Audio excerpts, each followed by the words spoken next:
Hey hello, welcome to merit classes. तो हमने last अपने लेक्चर अपनी क्लास में किया था, जो कि हमारी 11th क्लास के लिए थी, जिस चैप्टर का नाम था basic concept of chemistry. Okay, तो वही चैप्टर आज हम हमारी उसकी लास्ट क्लास होने वाली है, इसको हम आज खत्म करने जा रहे हैं। उसमें हमारे कुछ बेसिक हमारे टॉपिक हमारे रह गए थे, जो कि आपको यहाँ पर सामने दे रहे होंगे। जैसे कि हमारा उसमें रह गया था कुछ हमारे मोल कॉन्सेप्ट वगैरह थे, तो इनको आज हम यहाँ पर फिनिश कर लेते हैं। ओके, तो ये आपके जो हमारे फॉर्मूलेज हैं, ये आपके फिजिकल केमिस्ट्री में, आपके न्यूमेरिकल में बहुत हेल्प करेंगे आपको। तो इसमें जानते हैं जो हमारे मोल कॉन्सेप्ट क्या होता है। मोल कॉन्सेप्ट, तो हमारा जो ये मोल कॉन्सेप्ट हमारा कॉन्सेप्ट है, इसमें होता है हमारा सॉल्यूशन। और हमारा जो सॉल्यूशन है वो दो चीजों से मिलकर बना होता है, एक होता है सोल्यूट और एक होता है सोलवेंट। और अब ये सोल्यूट और हमारे सोलवेंट आखिरकार होते क्या हैं, तो इसको समझाते हैं एक एग्जांपल से। मान लीजिए आप लीजिए एक गिलास लीजिए और उसमें डालिए वाटर। तो हमारा इस कंडीशन में हमारा जो वाटर है वो एक सोलवेंट है, और उस वाटर में आप कुछ मॉलिक्यूल अपने शुगर के या फिर चीनी के उसमें डालकर उसको डिसॉल्व कर दीजिए। ओके, तो हमारा जो वाटर उस कंडीशन में हमारा कहलाता है सोलवेंट, और जो हमारे चीनी का हमारे मॉलिक्यूल्स है, जो उसकी क्रिस्टल है, वो कहलाते हैं हमारे सोल्यूट। और हमारा उसको डिसॉल्व करने के बाद जो हमारा वो बनता शरबत, उसको कहते हैं हम सॉल्यूशन। तो वो हो जाता है हमारा सॉल्यूशन। ओके, ठीक है। अब आगे हम बात करते हैं, हमारे एक मोल में हमारे 6.022 इंटू 10 की पावर 23 मॉलिक्यूल्स होते हैं, जो कि बताया था हमें किसने, एवोगैड्रो ने। ओके, अगर हम यहाँ पर कह रहे हैं कि हमने उस वाटर में 1 मोल शुगर हमने ऐड की है, तो उसका मतलब है कि हमने उसमें शुगर के 6.022 इंटू 10 की पावर 23 मॉलिक्यूल हमने उसमें डिसॉल्व किए हैं। ओके, तो आगे देखते हैं। अब हम बात करते हैं कंसंट्रेशन के बारे में। अब इसको हम नॉर्मली हमारी कंसंट्रेशन होती क्या है, हमने वाटर लिया, उसमें हमने चीनी के या हमारे शुगर के जो मॉलिक्यूल्स हमारे मोल थे उसमें ऐड करा कर उसे डिसॉल्व कर दिया। तो उस जो हमारा वो सॉल्यूशन बना है उसकी कंसंट्रेशन कितनी है, तो ये हमारा हम आगे बात करने वाले हैं। तो ये जानने के लिए हमें देखना पड़ेगा मोलैरिटी या फिर उसकी नॉर्मैलिटी। तो ये हमें उस सॉल्यूशन के बारे में बताती है कि उसका कंसंट्रेशन कितनी है, और ये हमारे डिपेंड करती है उसके वॉल्यूम पर, हमारे नंबर ऑफ मोल्स पर। ठीक है, तो हमारा सबसे पहला है मोलैरिटी। अगर हमारे पास ऐसा क्वेश्चन है और उसमें हमें निकालनी हो उस सॉल्यूशन की मोलैरिटी, तो उसके लिए हमारा फॉर्मूला आता है, हम लेते हैं number of moles of solute. मतलब उस वाटर में हमने उस शुगर के जो हमारे मोल्स थे वो ऐड किए, वो होते हैं हमारे number of moles of solute. Okay, और इसके अपॉन हम लेते हैं वॉल्यूम ऑफ सॉल्यूशन। जो हमारे गिलास में जितना हमारा वाटर था उसका, फिर हमने उसमें क्या की, उसमें हमने चीनी की थी ऐड, तो उसके बाद जो हमारा वो सॉल्यूशन बना, उस टोटल सॉल्यूशन का जो हमारा वॉल्यूम था वो कितना था, उसको हम ले लेते हैं इसके डिवाइड में। तो ये बन जाती है हमारी मोलैरिटी। इसको हम m is equal to n upon v से भी दिखा सकते हैं, ये बनता है हमारा फॉर्मूला। हम मोलैरिटी को हम कभी कभी इसको कंसंट्रेशन की फॉर्म में भी मान लेते हैं, तो ये भी हमारा c is equal to n upon v भी हमारा उसके लिए सेम हो जाता है। तो अब हम नेक्स्ट बात करते हैं, और हाँ, यहाँ पर हमारे number of moles of solute निकालने के लिए हमारा एक और फॉर्मूला से बन जाता है, जो कि है mass of solute upon molar mass of solute. अब ये मास ऑफ सॉल्यूट क्या है, माना आपने जितने भी चीनी क्रिस्टल्स लिए होंगे उनका जितना भी मास होगा, तो वो आपको लेना है यहाँ पर मास ऑफ सॉल्यूट में। और आपने जैसे चीनी, ग्लूकोज, जो भी आपने उसका जो केमिकल फॉर्मूला होगा उसका लेना, आपने मोलर मास निकालकर इसमें डिवाइड में आपको कर देना है, यहां से आ जाएगा आपका नंबर ऑफ मोल्स। और इसकी वैल्यू आप यहाँ पर नंबर ऑफ मोल्स में रख सकते हैं, और इसकी डिवाइड आप यहाँ पर इसका कर सकते हैं वॉल्यूम ऑफ सॉल्यूशन से। ओके, सिंपल है। तो सेकंड बात करते हैं हम मोलैरिटी की। ये है मोलैरिटी और ये है मोलैरिटी। इसको हिंदी में हम बोलते हैं मोलरता और इसको बोलते हैं मोलरता। ओके, तो इसका फॉर्मूला होता है number of moles of solute, number of moles of solute, जो कि यहां पर भी सेम था। ओके, अब यहां पर अंतर क्या हमारा आता है, अंतर आता है इसके डिवाइड में। तो हमारा फॉर्मूले में हमने यहां पर लिया था वॉल्यूम ऑफ सॉल्यूशन का, पर यहां पर हम लेंगे मास ऑफ सोलवेंट। यहां पर क्या लेंगे, मास ऑफ सोलवेंट, वो भी इन केजी में। जो हमारा सोलवेंट है उसका करेंगे हम वेट, और जो भी उसका वेट होगा उसको हम इसके डिवाइड में ले लेंगे। तो ये फॉर्मूला बनता है हमारा मोलैरिटी या मोलरता का, और ये था हमारी मोलैरिटी या मोलरता का। ओके, तो इसमें आपको कोई कंफ्यूजन नहीं होगा। अगर क्वेश्चन में आपसे पूछता है मोलैरिटी निकालने की, तो आपको ये फॉर्मूला अप्लाई करना है, और अगर वहां पर क्वेश्चन में आपको मोलैरिटी पूछता है तो आपको ये फॉर्मूला अप्लाई करना है, और दोनों में ही अंतर है। ठीक है, जो कि आप यहाँ पर साफ देख पा रहे होंगे। तो नेक्स्ट बात कर लेते हैं अपने नॉर्मेलिटी की।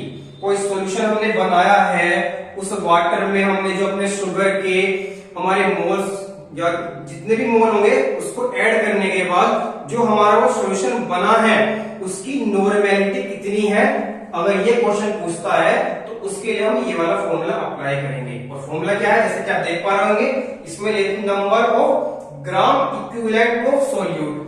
अब यहाँ पर आपने ये देखा होगा ग्राम इक्विवेलेंट, और आप सोच रहे हैं कि ये क्या गया, तो इसके बारे में हम अभी बता रहे हैं आपको।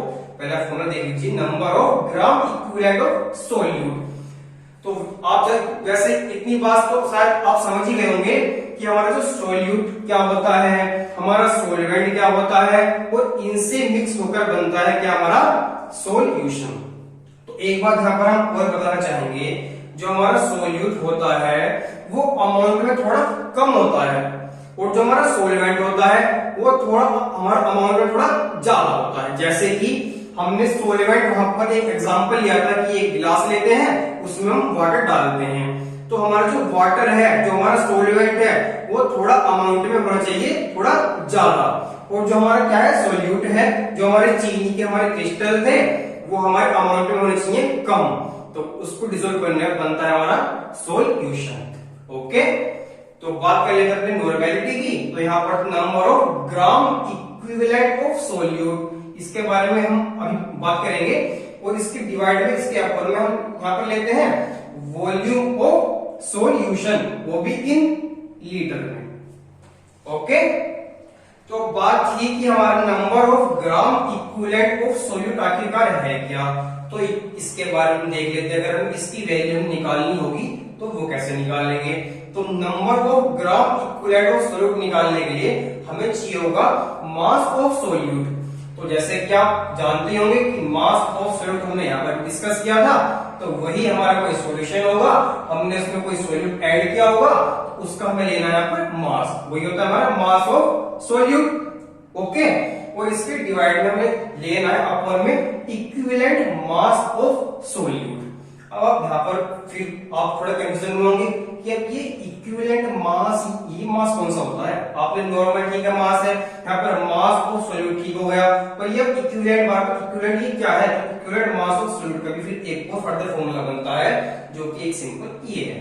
तो ये हमारा इक्विवेलेंट मास की अगर वैल्यू निकालनी हो आपको, तो इक्विवेलेंट मास इक्वल टू होता है हमारा मोलर मास के, मोलर मास अपॉन में एन फैक्टर। तो आपको शायद ये मोलर मास तो समझ में आ गया होगा। अब बात करते हैं एन फैक्टर की। तो यहाँ पर थोड़ा कंफ्यूज आप हो गए होंगे कि हमारा ये एन फैक्टर क्या है। अच्छा, तो हम यहाँ पर एन फैक्टर को आपको समझाते हैं। हमारा कोई एसिड है, बेस है, या फिर हमारे पास कोई भी सॉल्ट है, ठीक है। तो मैं यहाँ पर एक एग्जांपल लेता हूँ एसिड का, जैसे कि मेरे पास है HCl। तो ये हमारे फॉर्मूले थे, आप चाहे तो इनको नोट कर सकते हैं सबको। ओके, तो अब हम आगे बात करते हैं अपने एन फैक्टर की। तो एन फैक्टर निकालने के लिए इसमें होता क्या है, अगर हमें एन फैक्टर निकालना है, एन फैक्टर हमारे एसिड, बेस या फिर हमारे सॉल्ट के लिए हो सकता है। अगर मैं यहाँ पर बात करता हूँ अपने एसिड की, जैसे कि मेरा HCl है, ओके, अगर मैं इसको आयनाइज कराता हूं तो मेरा ये H पॉजिटिव में और Cl माइनस में आयनाइज हो जाता है। तो अगर मैं बात कर लेता हूं अपने किसी बेस की, बेस जैसे कि मैं ले लेता हूं यहाँ पर NaOH, ओके, और NaOH मेरा Na प्लस में और OH माइनस में आयनाइज हो जाता है। और एक एग्जांपल मैं यहाँ पे ले लेता हूँ अपने सल्ट का। सल्ट जैसे कि ले लेते हैं यहाँ पर NaCl, जो कि होता है हमारा क्या, सल्ट है, हमारा नमक है।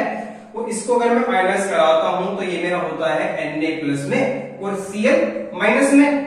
ठीक है, चलो ये बात तो ठीक है। फिर ये हमारा n फैक्टर क्या है, तो n फैक्टर आता है कि हमारे जो आयनाइज होने के बाद जो उसके ऊपर हमारे चार्ज होते हैं, तो वही हमारा n फैक्टर होता है।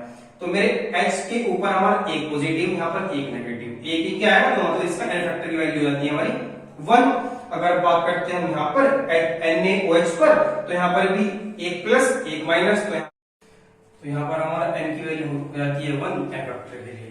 और अगर बात करते हैं अपनी सल्ट की NaCl की, तो यहाँ पर हमारा Na प्लस और Cl माइनस में आयनाइज हमारा होता है, तो यहाँ पर हमारे एक प्लस और 1 हमारा माइनस, तो n फैक्टर की वैल्यू इसके लिए हो जाती है हमारी 1। तो जरूरी नहीं है कि हमारे हर केस में हमारे n फैक्टर की वैल्यू 1 ही होगी, वो डिपेंड करता है हमारे अलग अलग हमारे इसमें जो मॉलिक्यूल वगैरह जो होगा, तो उसमें हमारी n की वैल्यू 2, 3, 4 और आगे भी हो सकती है। ठीक है, तो वहां पर आपको n की वैल्यू जो भी n फैक्टर होगा आप इजीली वहां पर निकाल सकते हैं। और उस n फैक्टर की वैल्यू जो आएगी वो आपको यहाँ पर उसको पुट अप करना है। ठीक है, इतना काम आपको करना है। तो ये करने के बाद आप इक्विवेलेंट मास आराम से यहाँ पर निकाल लेंगे, और इक्विवेलेंट मास निकालने के बाद आपको इसको यहाँ पर करना है पुट अप, और इसके बाद आप number of gram equivalent of solute mass निकालने के बाद फिर इसको यहाँ पर भी आपको करना है पुट अप, और फाइनली आपकी निकल कर आ जाएगी नॉर्मेलिटी।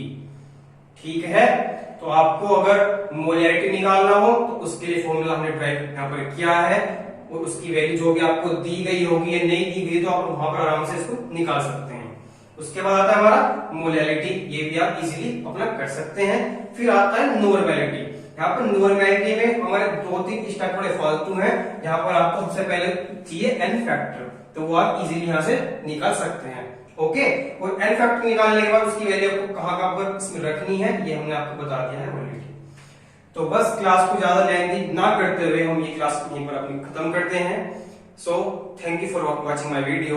और अगर आपको हमारी क्लास अच्छी यहाँ पर लग रही हो तो आप हमारे चैनल को लाइक करें, कमेंट करें। और अगर इस क्लास के आपको कोई भी क्वेरी है तो हम अपने इस क्लास के डिस्क्रिप्शन में आपको टेलीग्राम अपनी ईमेल आईडी का लिंक देंगे, आप वहां पर जाइए और जो क्वेरी आप वहां पर हमसे डिस्कस वहां पर कर सकते हैं।